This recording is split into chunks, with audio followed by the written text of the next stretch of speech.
I'm the chairman for the session, and my name is David Conway, and I'm a recovering academic. I'm from last night still. And but I woke up enough to realise at the end of the last session what the significance of the question mark in the title of our conference is. It's not whether or not there is a match in heaven between religion and economic liberty, but the nature of the match. Is it a conjugal match or a shooting match? Now, before I kick off, I'd like to introduce my two fellow speakers, distinguished fellow speakers, Stephen Grosby, who is Professor of Religion at Clemson University in South Carolina.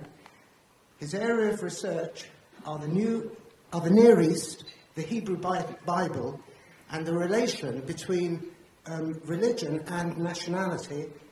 And his many publications include Nationalism, a very short introduction, and Biblical Ideas of Nationality. Our fellow speaker is Jonathan Jacobs, who is director of the Institute of Criminal Justice at John Jay College in New York City. And before that, for many years, was the head professor of philosophy at Colgate University in New York. And he's the author of many books which include Law, Reason and Morality in Medieval Jewish Philosophy. I too am a philosopher by training and taught for many years at Middlesex University in London, I think whose prime distinguishing claim to fame is that it was also the department at the time when I joined it where one of my colleagues was Jonathan Sacks before he entered the rabbinate to become later Lord Jonathan Sacks, Chief Rabbi of the United Kingdom. And the topic of my talk is Judaism and Liberalism. Judaism is an ancient religion whose roots go back 1,000 years before the cultures of ancient Greece and Rome. Liberalism, by contrast, is comparatively new. There exists no systematic exposition of the political creed before the Reformation. The idea, therefore, that between the two there might be some intimate connection seems distinctly unpromising. All the more so does it, given that when liberalism first appeared in Europe, Jews there were still very much a pariah people, banished to the margins of society and without influence or power. Nevertheless, through the unprecedented influence that their sacred scriptures began with the Reformation to exert upon the political imagination of some of Europe's profoundest thinkers and most energetic statesmen, the religion of the Jews did play a decisive, albeit indirect, role in the emergence of liberalism. The laws and constitutional arrangements that the Israelites are related to have been under divine instruction to instate in their commonwealth were remarkably forward-looking and liberal for their times.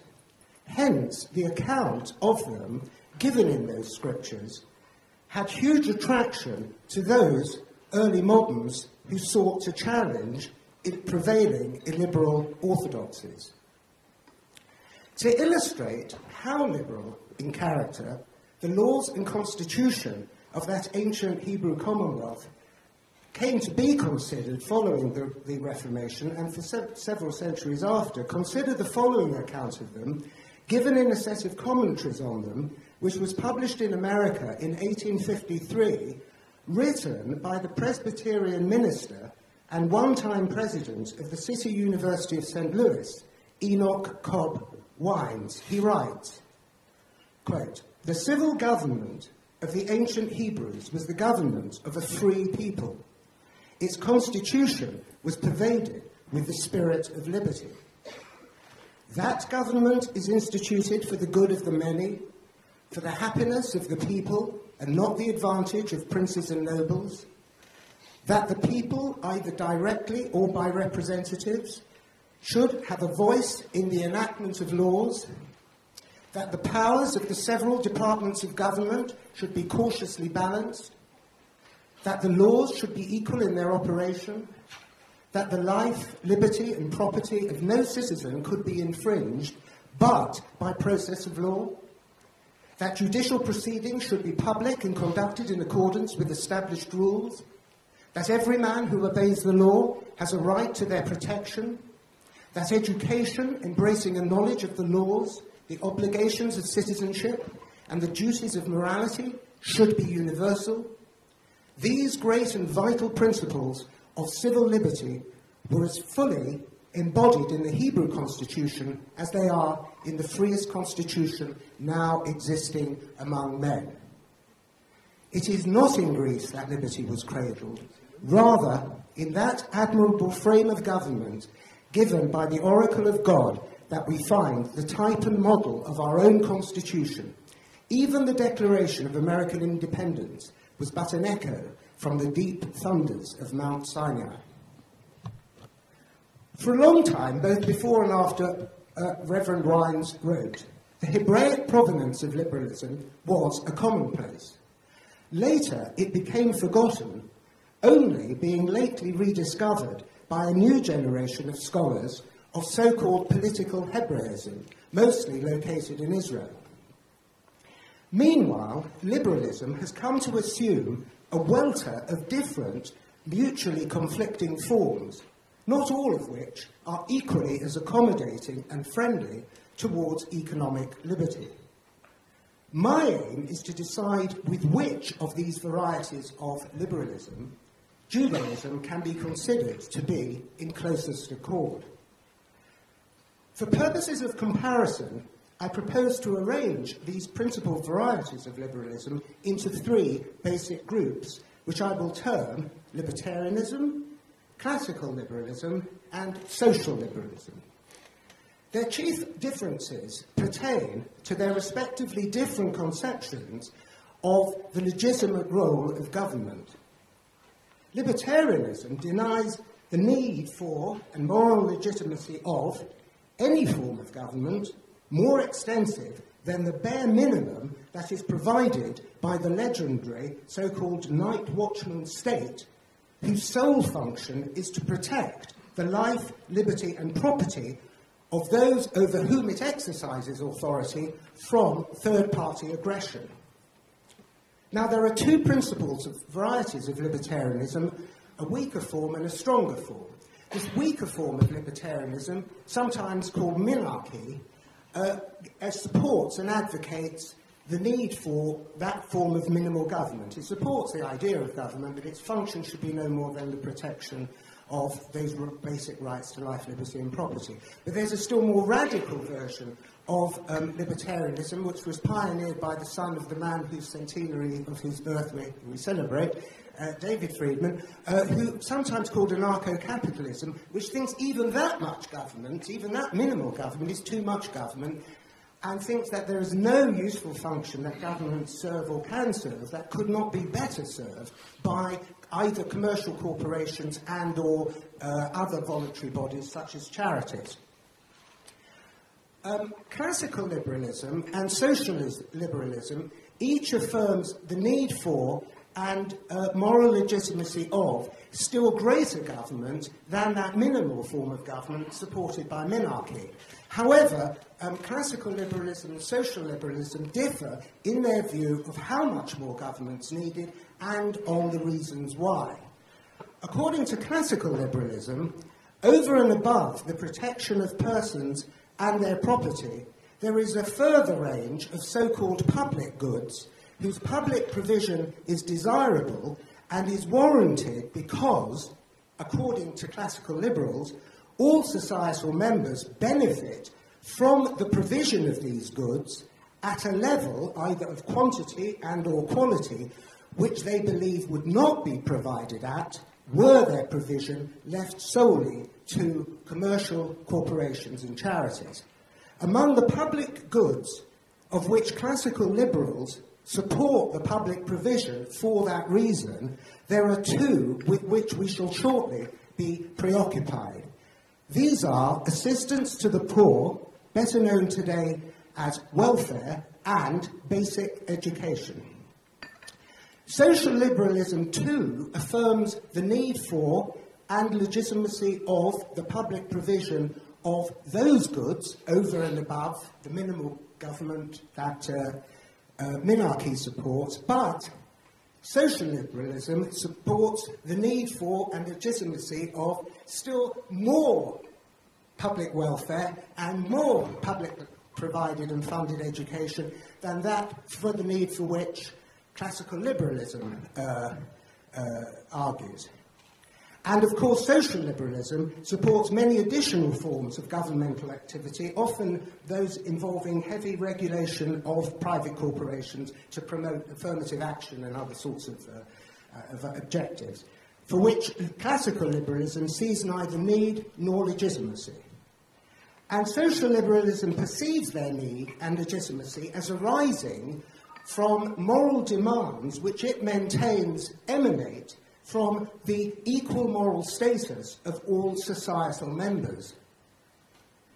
Chief among those moral demands, so social liberalism claims, is a moral obligation which it argues society is under to ensure that none of its members enjoys any less favourable life chances than do other members without their having done anything to deserve to. So if you're born into a low-income family, according to social liberalism, if that is going to offer you worse life chances than a child born into a high-income family, it's an obligation of society to raise the level of the child born into a low-income family. Now, obviously, it can't equalise them, but it aims to maximise them through distribution and various other forms of governmental activity. Now, my aim now is to decide which of these three varieties of liberalism most accords with Judaism. And my decision will be based upon a consideration of the laws and constitutional arrangements the Israelites were under divine instruction to instate in their commonwealth according to the Pentateuch, plus later rabbinic teachings based upon those laws concerning the legitimate role of public authorities. Now, the species of liberalism which I will argue accords most closely with Judaism is classical liberalism. Now, of course, that's a singularly happy thesis to be advancing at a conference in Jerusalem on religion and economic liberty being held to mark the centenary of the birth of one of the 20th century's leading exponents of classical liberalism. That's a relief it turned out that way. Along with his mentor, Friedrich Hayek, and Hayek's own mentor, Ludwig von Mises, Milton Friedman did as much as anyone during the last century to revive and restate the case for classical liberalism after its long eclipse during the first half of that century by social democracy and full-blooded socialism, from which, arguably, social liberalism has ultimately derived. Now, the grounds for my thesis are as follows. Anarcho-capitalism, I think, can be judged incongruent with Judaism on the strength of the instruction which the Chumash reports Moses issuing the Israelites, quote, to pick from each of your tribe men who are wise, discerning and experienced to serve as your heads. By so issuing that order, it's my view, Moses may be said to have personally accorded to representative government his own Hersher, and I'm prepared to abide by it. Other constitutional arrangements and laws that Moses is similarly reported as instructing the Israelites to instate in their commonwealth, issued in the name of God as their covenantal ruler, equally render minarchy and social liberalism incongruent with Judaism. The most notable of such laws and arrangements which do so are those intended to secure assistance to the poor and a basic education for all within the Hebrew Commonwealth. They render Judaism in closest accord with classical liberalism, since it alone, out of all the three principal varieties of liberalism, supports their public provision in similar, modest amount and discriminating a manner as did those biblical laws. The chief constitutional arrangement instated in the Hebrew Commonwealth to secure a basic education to all was what arose from the denial to the Levites of any tribal agricultural lands of their own, unlike all the other Israelite tribes. Instead, the other Israelite tribes were under divine instruction to support the Levites through various forms of payment, of which the chief was an annual tithe of 1/10 of their agricultural produce. In return, the Levites were under divine instruction to undertake several public civic offices, the religious offices as well, which, after ritual worship at the temple, the chief one was to provide the Israelites with education in their national history and divinely ordained law. They provided this education partly in Jerusalem during the 3 major festivals that all Israelites were required to celebrate there annually, but they mainly provided, the Levites mainly provided the education while resident in the 48 cities specially set aside for them, 4 to each of the 12 tribal territories where they would have resided for the greater part of each year. The chief law, designed to ensure provision of assistance to the poor within the Hebrew Commonwealth, were those giving them title to food in various ways. They included the laws permitting them to glean the corners of fields at harvest time that farmers had been forbidden to harvest, to gather what farmers had harvested but forgotten to take from their fields or else had accidentally dropped, and also the laws allowing them to take whatever those fields spontaneously yielded during their mandatory 7th fallow sabbatical year. They also included the triennial tithe on agricultural produce, which farmers were required to provide the poor in the 3rd and 6th year of that 7-year cycle. Now, some have denied that these laws and those similarly mandating support of the Levites to have been anything other than unenforceable religious ordinances, which only called for voluntary acts of individual charity rather than being socially enforceable and enforced civic ordinances. The case for so regarding those laws, in my humble opinion, is weak. While the mechanisms for the enforcement of those laws might well themselves have been very weak and often ineffectual, there is biblical warrant in the book of Job for supposing such laws to have been considered enforceable and to have been enforced. There's further post-biblical warrant for supposing their status to have been such. It comes from the arrangements which Jewish communities routinely instituted for assistance to the poor and a basic religious education for all children during the many centuries they lived as self-contained, self-governing communities enjoying their own powers of taxation and law enforcement. With full rabbinic approval, Jewish communities routinely exercise those powers to impose and enforce compulsory levies to raise communal funds with which to provide assistance to the poor and compulsory schooling for all children. In biblical and post-biblical times, the communal arrangements instituted for welfare and education succeeded admirably in avoiding the moral hazards that have beset the manner in which these two public goods have been provided by contemporary overblown welfare states of today. In biblical times, the agricultural laws giving the poor title to food required the able-bodied poor to work to obtain it. The triennial tithe is likely to have been reserved, in my opinion, following some others, for those poor too old or infirm to work, or else for times when gleanings were insufficient to meet the basic subsistence needs of the able-bodied poor. In post-biblical times, access to communal funds was rigorously means-tested, and work was demanded of all its able-bodied recipients. Wherever possible, the overriding aim of communities was to restore the poor to full economic independence as quickly as possible. Better still, it was to prevent anyone from falling into poverty in the first place by timely job offers and interest-free loans that left individuals plenty of opportunity for individual acts of charity. Furthermore, families were expected to support their impoverished relatives before the latter became eligible for communal support. Similarly, in the case of education, the arrangements for its public provision in the First Hebrew Commonwealth avoided the worst excesses associated with the public provision of education today. Those laws and arrangements achieved this by leaving it to the discretion of payers of the annual tithe to the Levites to which of them they gave it. They could choose their teachers.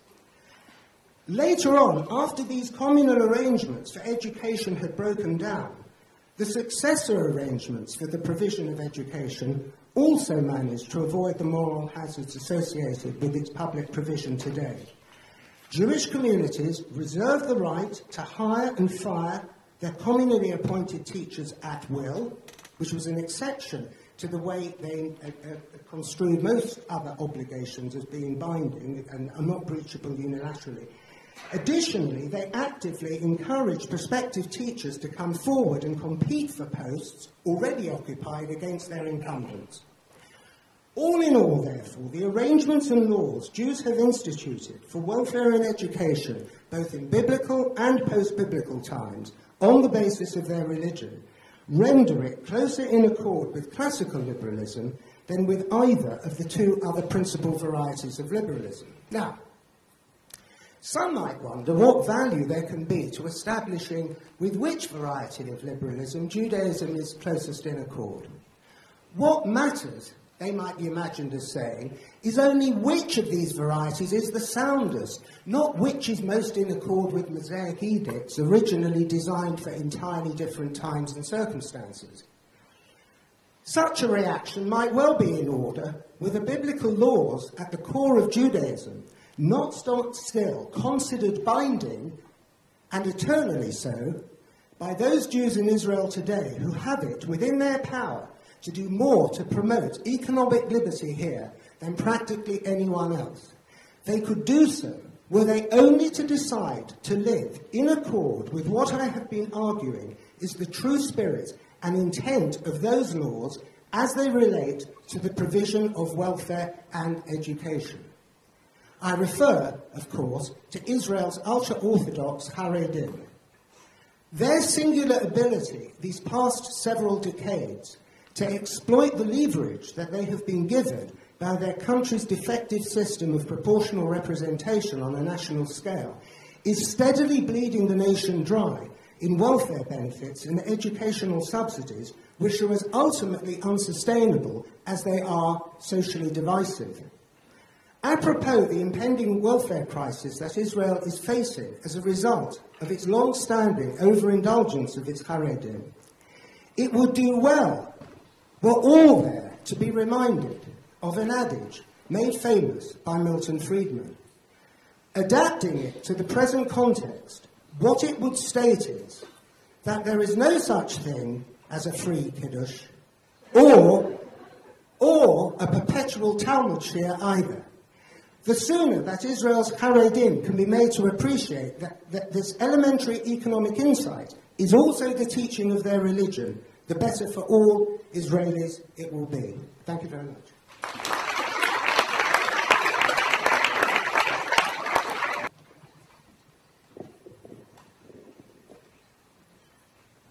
It may be that one reason why I chose not to pursue economics is that I feared I couldn't handle the mathematics.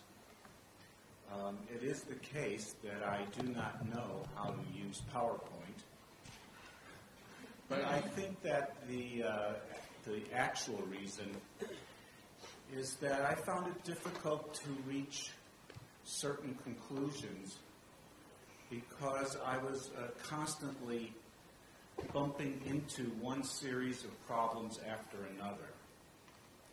And for those of you who are at a certain age, and I suppose now is relegated to the history of economic thought, That is why I've been so drawn to the writings of the very cranky Frank Knight, who's always bedeviled by one problem or another. And I'm going to talk about problems that bedevil me. I want to discuss a problem that I think has been implicit in a number of our earlier papers. It is a problem that sets into motion a number of other problems. It is the problem of liberty of associations, law, and our conception or deconception of public welfare. The modern state affords a complicated paradox of advantages and, in particular, disadvantages. The paradox is especially acute for a person whose actions are guided by their religion. Why should this be? I wish to consider this question by drawing attention to some of these complications, their bearing on how we understand the public welfare and their relation to liberty. The advantages can be briefly summarized. One of the greatest deeds of history has been the emancipation of the individual from those earlier associations that bound the individual to them. The emancipation was made possible by the rule of law, where there is legal equality for all, and where law is general and certain throughout the land. The rule of law stands in contrast not only to the arbitrary rule of individuals, but, and I think here is the particular rub today, also in contrast to the idiosyncratic and often conflicting laws of a multitude of associations. Legal equality has been and remains crucial for the political and economic emancipation of the individual. The development of one uniform and authoritative law of the land took place in early modern Europe with the reception of common law on the continent and with the ascendancy of with the reception of Roman law on the continent and with the ascendancy of common law in England. However, conceptions of the rule of law are found earlier, not only in ancient Greece, but also in the Torah. The idea of legal equality is clear in Leviticus, where it is insisted that all who reside permanently in the land of Israel are subject to the same civil law. I quote, "You shall have one mishpat for the ger and the esrach." The rule of law is found elsewhere in the Torah, for example, of the legal limitations on the king in Deuteronomy, and in the Tanakh, for example, those condemnatory narratives about when those limitations are violated, such as the episode of Naboth's vineyard. And in the Talmud, where often the law has to be found, one can rightly speak not of the rule of the person, including even when that person speaks with the voice of heaven, as in our first presentation yesterday, but of the rule of the court. These legal developments are welcomed by anyone who cherishes liberty. However, they are linked historically to the development of the state. Their consequences are paradoxical. One paradox is that while the rule of law has contributed to the emancipation of the individual, the associations of which the individual is freely a member suffer the prejudice of the state. They do so when the association's rules exist in tension with the formal equality of the law of the land. The relations of the associations of the state is a vexing problem, the contours of which I can only touch upon here. It is a long-standing problem, long before the controversy over President Obama's Patient Protection and Affordable Care Act, which has been in the news lately. The problem was posed centuries ago in the history and philosophy of law over corporate personality. One can see the problem in Milton Friedman's important paper, The Role of Government in Education.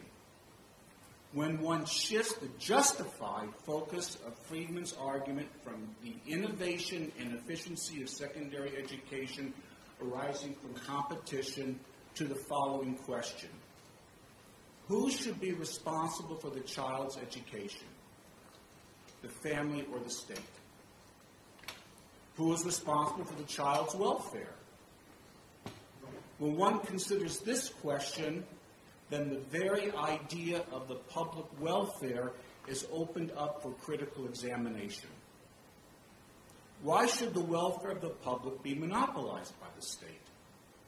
Should that monopoly be broken through competition among associations?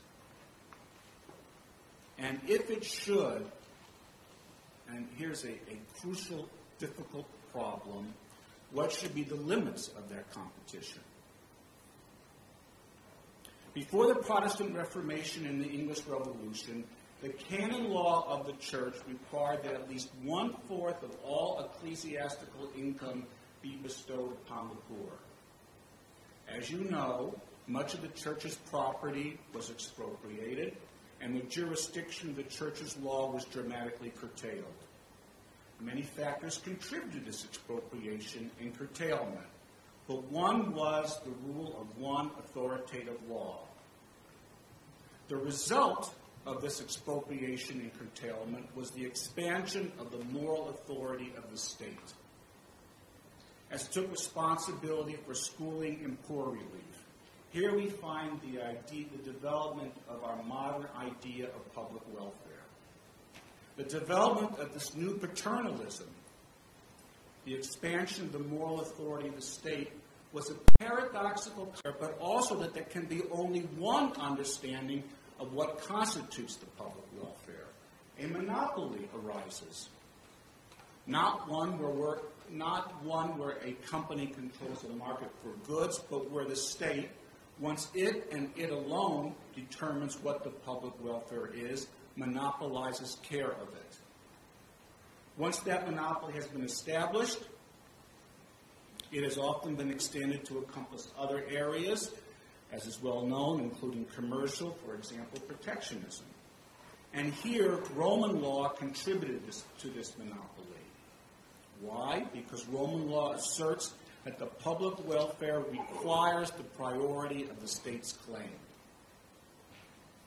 The emergence of this understanding of the public welfare appears historically to be inseparable from an authoritative law of the land, and thus a paradoxical problem is set into motion. Whether or not this public welfare and the moral authoritarianism of the state that it assumes must coincide with the rule of law is a crucial question for all those who value the political and economic liberty of the individual and the associations formed by individuals. I think this is a problem that was sidestepped in Hayek's otherwise very important writings on the rule of law. In these brief remarks that deal superficially with a complex development, I merely want to draw attention to what appears to me to be a vexing paradoxical relation. Now, in the rest of my paper, I have benefited greatly over 7 years of conversations with my very dear friend Isaac Lifshitz. And I want to acknowledge my debt to those conversations in some of what follows. I now wish, out of a concern to clarify one aspect of what it means to live a Jewish life, to comment briefly on a few of the resources of the Jewish tradition that might help us navigate through this paradox. It is certainly the case that Jewish history exhibits a tradition of solidarity. There are, as is well known, biblical and Talmudic formulations implying a conception of public welfare. For example, as in Leviticus, you shall love your fellow as yourself. To take another among many biblical examples, in Deuteronomy commands us to open our hands to the poor and needy kinsmen in our land. The Talmud makes clear a conception of public welfare such that a Jewish community worthy of such a designation must have a charity fund collected by 2 and distributed by 3. And Maimonides in the Mishnah Torah adds that the collection of charity should be compulsory. And here I quote, "When a person does not want to give charity or desires to give less than what is appropriate for him, the court should compel him. We take possession of his property when he is present and expropriate the amount that is appropriate for him to give." This conception of public welfare is a part of the Jewish tradition. There are, however, other aspects of that tradition. In the reception of tradition, one should not take for granted that the practices and laws, let alone some of the practices and some of the laws of ancient Israel and the communal societies of medieval Jewry are directly applicable to the modern state of Israel. There should be no objection to this assertion, for the modification of tradition in its reception has long been recognized in Jewish tradition. The modification is justified by an understanding that we are partners with God in the determination and application of the law, and even as co-creators of the world through rendering fair judgment. To be sure, the authority of Torah remains. It is in the Torah where the legal foundation is laid for a conception of public welfare, namely, to return to my introductory remarks, the existence of the law of the land. The significance of the law of the land is not merely that the laws are land-connected. Rather, it is that the law asserts a legal uniformity, a uniformity that presupposes a public, a territorial community. For example, the you continually addressed in Deuteronomy. And the Torah conveys a conception of the law of the land beyond where it is obvious in Deuteronomy, especially in Leviticus chapters 16 through 24. Now, in the idiom of these chapters of Leviticus, holiness is understood to have expanded beyond the sanctuary to encompass the entire land of Israel. The vehicle for the expansion was the law, some of which is concerned with the public welfare, especially Leviticus chapter 19.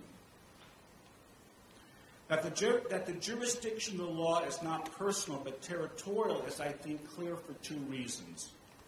First, the term employed 7 times for Israelite in these chapters is Ezrach, native, as in native of the land. Interestingly, the biblical Ezrach is increasingly rendered today in numerous translations as citizen.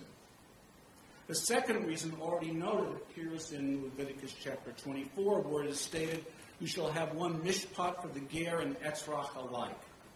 The category ger, not to be translated as stranger, but as resident alien, implies a territorial focus, for the resident alien is understood as residing in the land of Israel.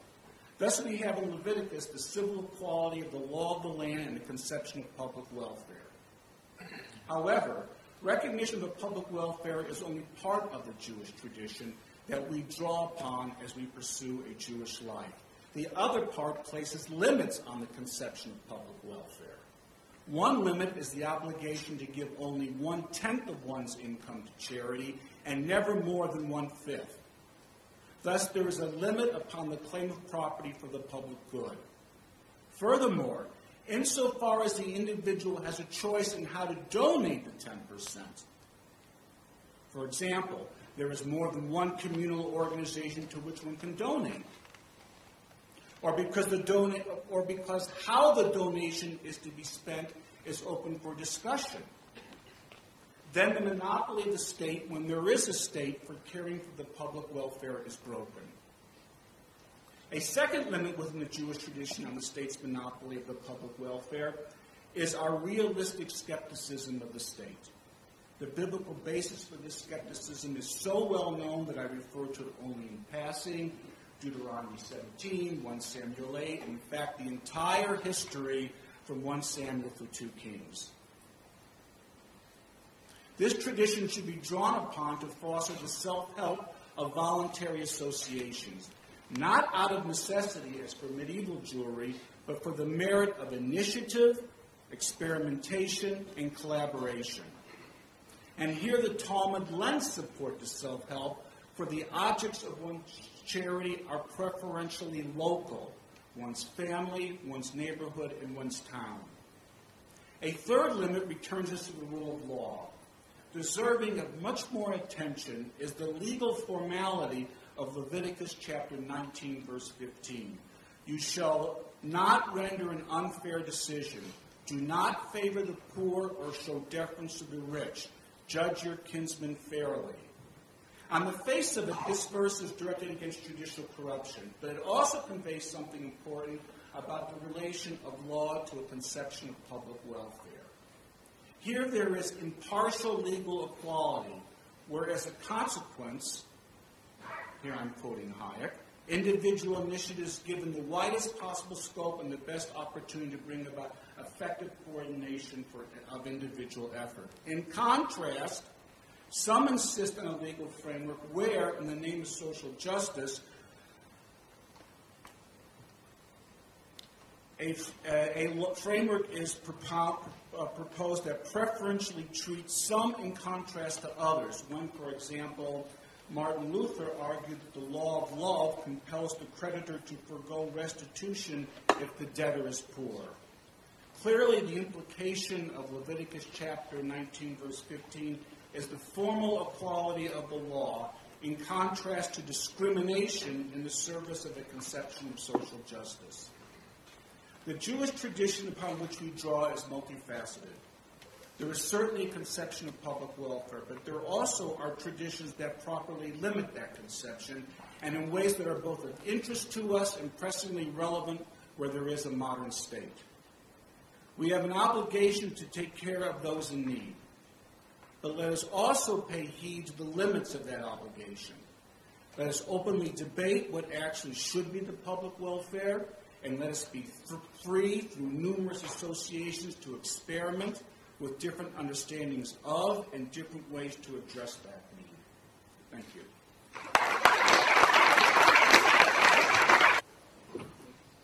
My presentation is a very compressed version of a paper that I've been writing on the topic of the conference. And while I wasn't quite sure how to approach the topic initially, I think it turns out that there will be several points of contact between some of the things I say and not only presentations from other members of this panel, but also some of the presentations yesterday.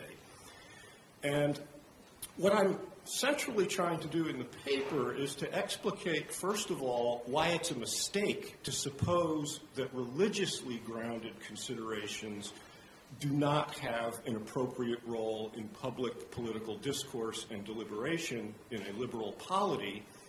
And second, I want to explicate the fact that there are ways in which Judaism, but not Judaism alone, is not only not antithetical to the liberal polity, but is actually an important source of values and ideals crucial to it.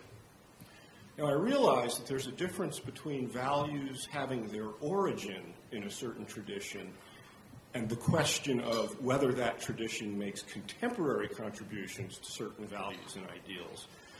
However, Judaism can claim to have constructive relations to liberal political theory and civil society in both respects, as an origin and as a contemporary support. And in order to summarize the arguments for these claims, I'll comment on some features of Judaism, at least in one important understanding of it. I'll make some remarks about the relations between the liberal political order, civil society, and the market. And I'll direct attention to the way Judaism is a source of values and attitudes important to the nexus of liberalism, civil society, and the market. Now, granted, there are many different traditions and perspectives within Judaism, and I do not claim to speak for Judaism in some normatively authoritative way. Also, there are many people whose antipathy to the liberal rule of law is in fact grounded in religion. But at the same time, there's much in the moral anthropology and in the core values of Judaism that supports the nexus of the liberal rule of law, civil society, and the market. Now, Judaism has often been criticized as a religion of brittle legalism. Immanuel Kant is particularly offensive in this regard. But this criticism overlooks an important way of understanding the commandments and their significance, namely that in fulfilling them, there's a spiral of mutual reinforcement involving ethical virtue and intellectual virtue. This is because the commandments themselves enjoin the enlarging and the deepening of one's understanding of them through study, reflection, and seeking the reasons of the commandments.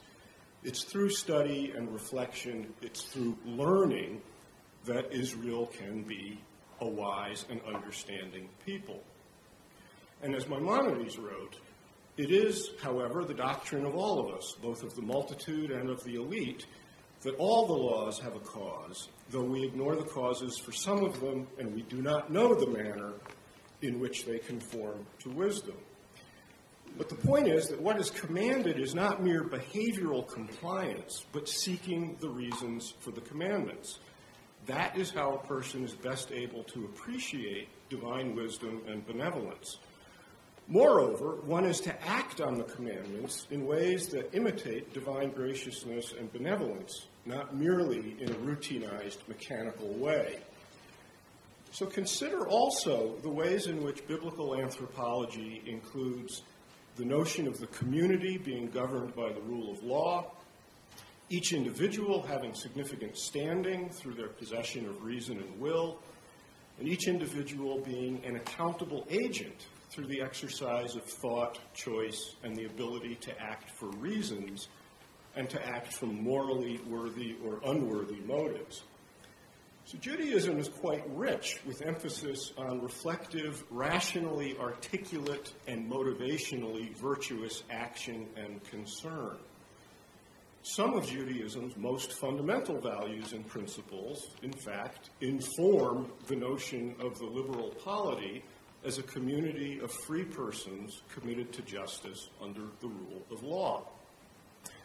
Now, one of the chief contemporary objections to the involvement of religiously grounded considerations in liberal politics is that they would fail to satisfy a criterion of what is often called public reason, something that's also often considered crucial to and distinctive of liberalism.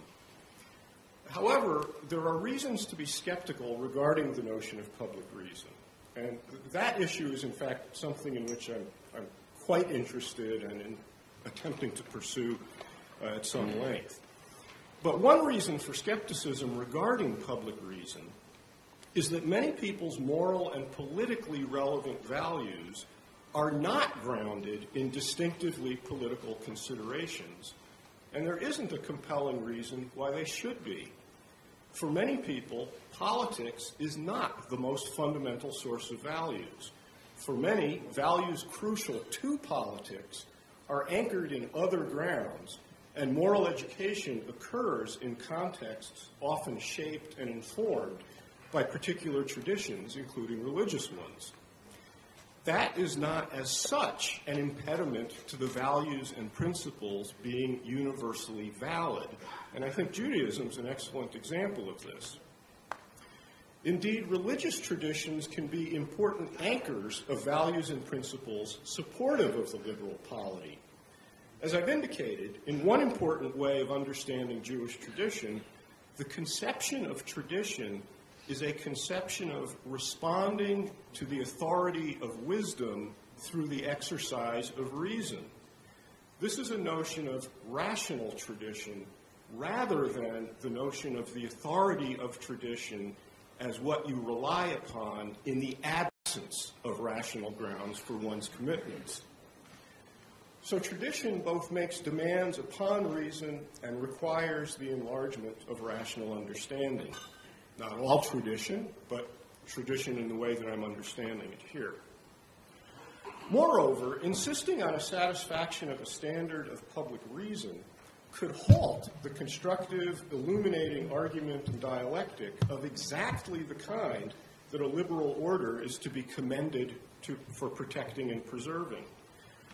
For one thing, the notion of public reason is itself no less contested than our notions of, say, natural rights or natural law.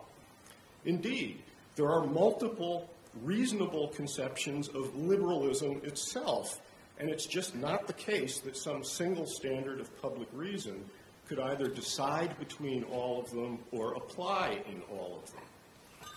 There just is not a clear, well-defined notion of public reason on which all rational agents should agree. Now, that political reasoning should be intelligible and accessible as much as possible does not imply that there could only be some single standard of intelligibility and accessibility. Reasonableness cannot be regimented or codified. Life and politics, at least when not distorted by the conceits of ideology, require more than policy. They require judgment and wisdom.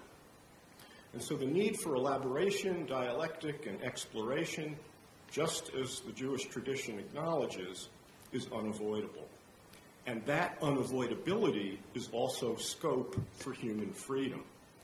So again, tradition is not simply what one relies upon in place of or in the absence of objectivity.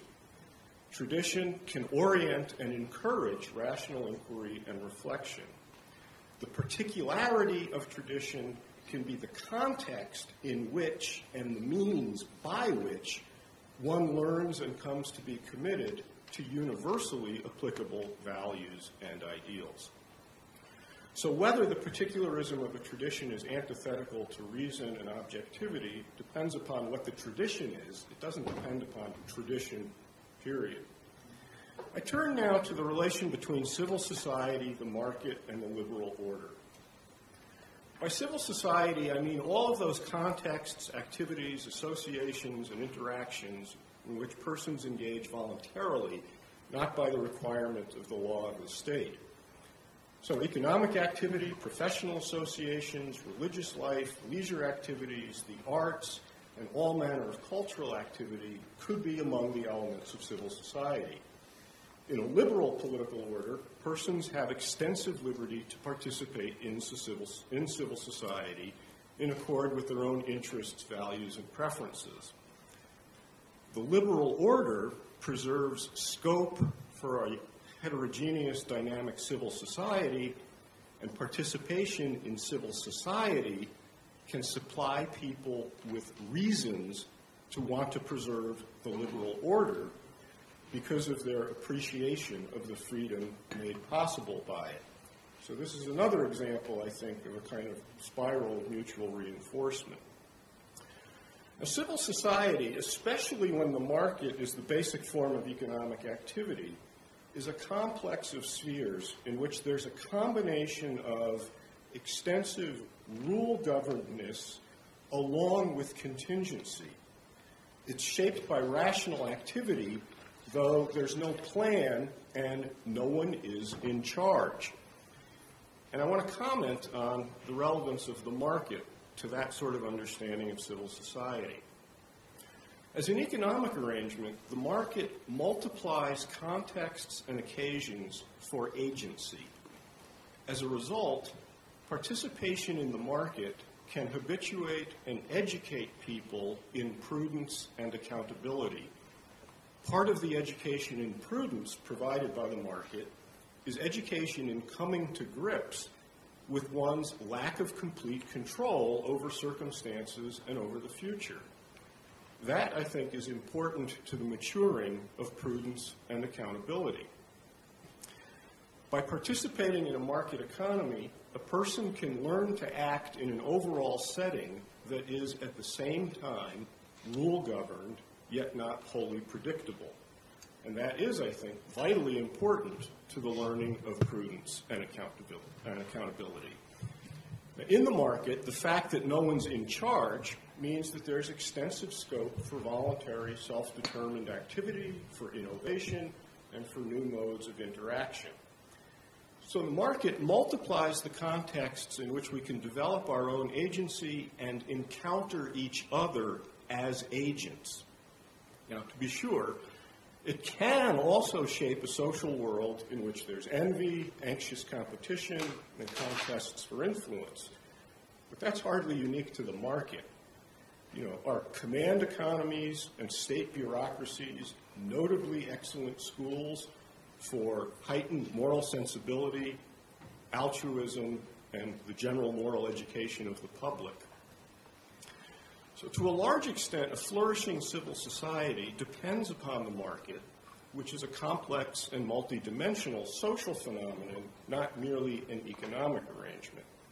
And the suggestion that we could have all of those other types of voluntariness and independence without the market is implausible.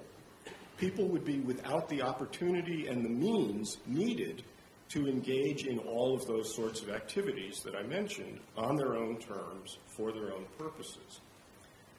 The overall upshot is that there are relations of mutual reinforcement between the liberal political order, civil society, and the market.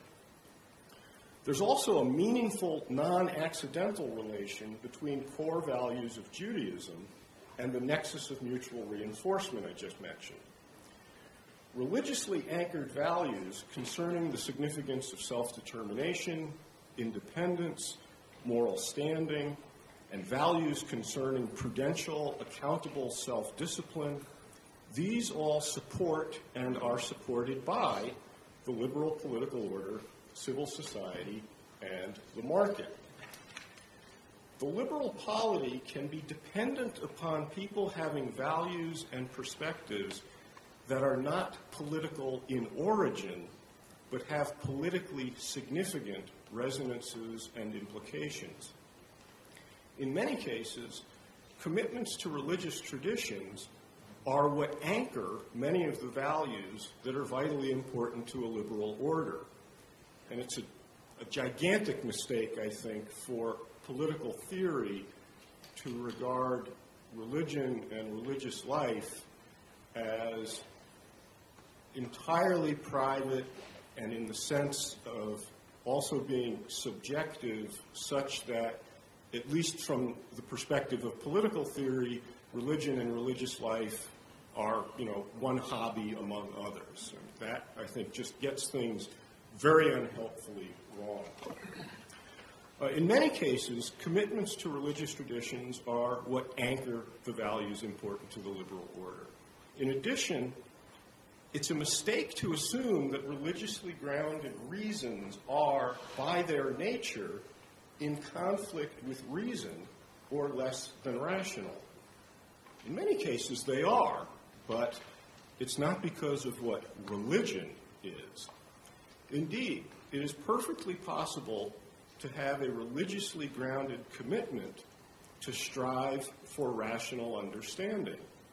And I think there's a very important current of thought in the history of Judaism that takes almost precisely that view of things. And I'll just conclude with that.